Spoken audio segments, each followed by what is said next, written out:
ಮುಂದಿನ ದಿನಗಳಲ್ಲಿ ಇವರೆಲ್ಲ ನನಗೆ ಸಾಥ್ ಕೊಡ್ತಾರಾ ಇಲ್ವಾ, ಐ ಆಮ್ ನಾಟ್ ಬಾದರ್ಡ್.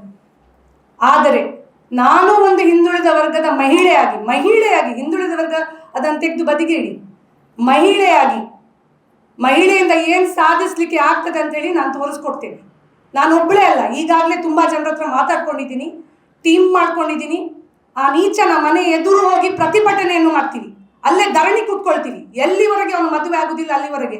ಯಾಕೆಂದ್ರೆ ಸಮಾಜದಲ್ಲಿ ಇನ್ನು ಉಳಿದ ಹುಡುಗರಿಗೆ ಇದೊಂದು ಪಾಠ ಆಗಬೇಕು. ನಾವು ಯಾರ ಜೊತೆ ಸರಸ ಆಡಿ ಹಾಗೆ ಮಕ್ಕಳು ಮಾಡಿ ಬಿಡ್ಬೋದು ಅಂತ ಹೇಳುವ ಉದಾಹರಣೆ ಕೊಡ್ಲಿಕ್ಕೆ ಇಲ್ಲ. ನಮ್ಮ ಮನೆಯಲ್ಲೂ ಮಕ್ಕಳಿದ್ದಾರೆ, ಬಡವರನ್ನು ಕೇಳುವವರಿಲ್ಲ. ಇಲ್ಲಿ ಬರೇ ಎಲ್ಲರೂ ರಾಜಕೀಯ ಬೆಳೆ ಬೇಯಿಸ್ಕೊಳ್ಳಿಕ್ಕಿದ್ದಾರೆ. ನಾಚಿಕೆ ಆಗ್ಬೇಕಿಂತ ನೀಚ ರಾಜಕಾರಣಿಗಳಿಗೆ. ಒಂದು ಬಾಯಿ ತೆಗೆಯುವುದಿಲ್ಲ. ದನಕ್ಕೆ ಇಲ್ಲಿ ಮರ್ಯಾದೆ ಇದೆ ಈ ಜಿಲ್ಲೆಯಲ್ಲಿ, ಹೆಣ್ಣು ಮಕ್ಕಳಿಗೆ ಮರ್ಯಾದೆ ಇಲ್ಲ. ದನ ಎದ್ದ ಕೂಡಲೇ ಬರ್ತಾರೆ ಭಗವಧ್ವಜ ಇಟ್ಕೊಂಡು. ಈಗ ಹೋಗಿ ಅವನ ಮನೆಗೆ, ಅಲ್ಲಿ ಅವನಿದ್ದಾನಲ್ಲ ಪುತ್ತೂರಲ್ಲಿ, ಅವನ ಮನೆಗೆ ಹೋಗಿ, ಆ ನೀಚನ ಮನೆಗೆ, ಆ ರಾಕ್ಷಸನ ಮನೆಗೆ ಹೋಗಿ ಅವನನ್ನು ಎಳ್ಕೊಂಡು ತಂದ ಹುಡುಗಿಗೆ ಮದುವೆ ಮಾಡಿಸಿಕೊಡಿ. ಅವ್ನು ಮತ್ತೆ ಬಾಳ್ತಾನೆ ಇಲ್ವೋ ಅದು ಮತ್ತೆ ಪ್ರಶ್ನೆ. ಮದುವೆ ಮಾಡಿಸಿಕೊಡಿ ನೀವು.